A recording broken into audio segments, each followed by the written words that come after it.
আজ আবারও গরম হয়ে উঠল আলুর বাজার দর। কোথায় কেমন আলুর বাজার দর যাচ্ছে বিস্তারিত জানতে ভিডিওটি শেষ পর্যন্ত দেখতে থাকুন এবং আপনি যদি চ্যানেলে নতুন হয়ে থাকেন অবশ্যই চ্যানেলটিকে সাবস্ক্রাইব করে রাখুন। তো চলুন জেনে নেওয়া যাক। আজ আলুর দাম কিছুটা কমলেও উজ্জ্বল ভবিষ্যৎ বলছেন বিশেষজ্ঞরা।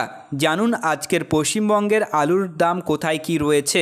আজ পশ্চিমবঙ্গের বর্ধমানের কালনাতে অন্যান্য আলুর দাম রয়েছে 1500 টাকা থেকে 1540 টাকা কুইন্টাল। দার্জিলিংয়ে অন্যান্য আলুর দাম রয়েছে 1700 টাকা থেকে 1900 টাকা কুইন্টাল। মুর্শিদাবাদের জাঙ্গিপুরে জ্যোতি আলুর দাম রয়েছে 1350 টাকা থেকে 1400 টাকা কুইন্টাল। হুগলির পান্ডুয়াতে জ্যোতি আলুর দাম রয়েছে 1560 থেকে 1600 টাকা কুইন্টাল। মালদার ইংলিশ বাজারে লোকাল আলুর দাম রয়েছে 1300 টাকা থেকে 1400 টাকা কুইন্টাল। নদিয়ার করিমপুরে জ্যোতি আলুর দাম রয়েছে 1490 টাকা থেকে 1510 টাকা কুইন্টাল। বাঁকুড়ার খাতড়াতে লোকাল আলুর দাম রয়েছে 1380 টাকা থেকে 1500 টাকা কুইন্টাল। বর্ধমানের কালনাতে জ্যোতি আলুর দাম রয়েছে 1620 টাকা থেকে 1660 টাকা কুইন্টাল। মেদিনীপুর ওয়েস্ট ঘাটালে জ্যোতি আলুর দাম রয়েছে 1400 টাকা থেকে 1530 টাকা কুইন্টাল। পুরুলিয়াতে জ্যোতি আলুর দাম রয়েছে 1360 থেকে 1400 টাকা কুইন্টাল। বাঁকুড়ার বিষ্ণুপুরে জ্যোতি আলুর দাম রয়েছে 1400 টাকা থেকে 1500 টাকা কুইন্টাল। কালনাতে জ্যোতি আলুর দাম রয়েছে 1560 থেকে 1600 টাকা কুইন্টাল। খাতড়াতে 1400 টাকা থেকে 1500 টাকা কুইন্টাল। মোহাম্মদবাজার কৃষি বাজারে জ্যোতি আলুর দাম রয়েছে 1340 টাকা থেকে 1400 টাকা কুইন্টাল। হুগলির পান্ডুয়াতে 1580 থেকে 1600 টাকা কুইন্টাল। শিলিগুড়িতে 1280 টাকা কুইন্টাল। 2024 সালে বাংলার আলু চাষি ও ব্যবসায়ীদের মাথায় হাত। কিছু অসাধু আলু বীজ ব্যবসায়ীদের চক্রে ভেজাল আলু চাষ করে রীতিমতোই সর্বশান্ত হয়েছেন বাংলার বহু প্রান্তিক আলু চাষিরা। এবছর এই সময় আলুর দাম ঊর্ধ্বমুখী থাকলেও ভেজাল আলু চাষের ফলে ফলন কম হয়েছে।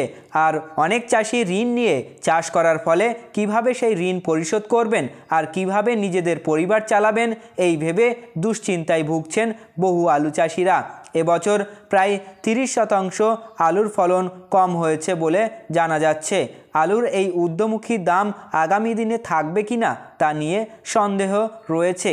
তবে এই আলু স্টোর লোডের পর যখন স্টোর থেকে বাইরে বার করে ঊর্ধ্ব দামে বিক্রি করার সময় রাজ্য সরকার আলুর দামের নির্ধারণ করে দিলে ক্ষতির সম্মুখীন হতে পারে বহু আলু চাষি ও আলু ব্যবসায়ী ভাইয়েরা।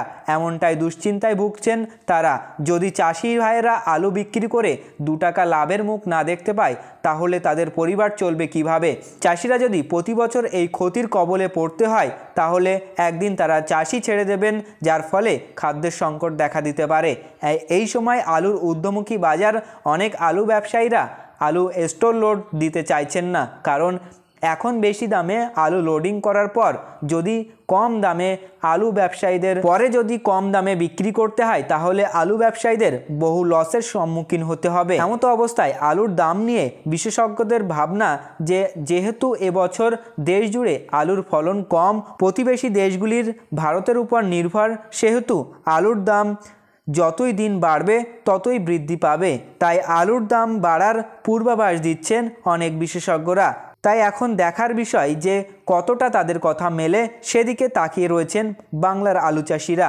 ভিডিওতে উল্লেখিত আলুর দাম আলুর গুণগত মান ও স্থানীয় বাজার হিসাবে পার্থক্য হতে পারে। তাই কৃষক বন্ধুরা আপনারা যে কোনো পদক্ষেপ নেওয়ার আগে স্থানীয় বাজার যাচাই করে তবেই কোনো পদক্ষেপ নেবেন এবং আপনার স্থানীয় এলাকা আলুর বাজার দর কী রয়েছে তা ভিডিওতে কমেন্ট করে জানাতে পারেন। তো প্রিয় চাষি বন্ধুরা, এই ছিল আজকের আলুর গুরুত্বপূর্ণ খবর। পরবর্তী খবরটি পেতে অবশ্যই চ্যানেলটি সাবস্ক্রাইব করে রাখুন, পাশে থাকা ঘন্টিটি বাজিয়ে রাখুন এবং ভিডিওটি আপনার বন্ধুদের কাছে শেয়ার করে দিন।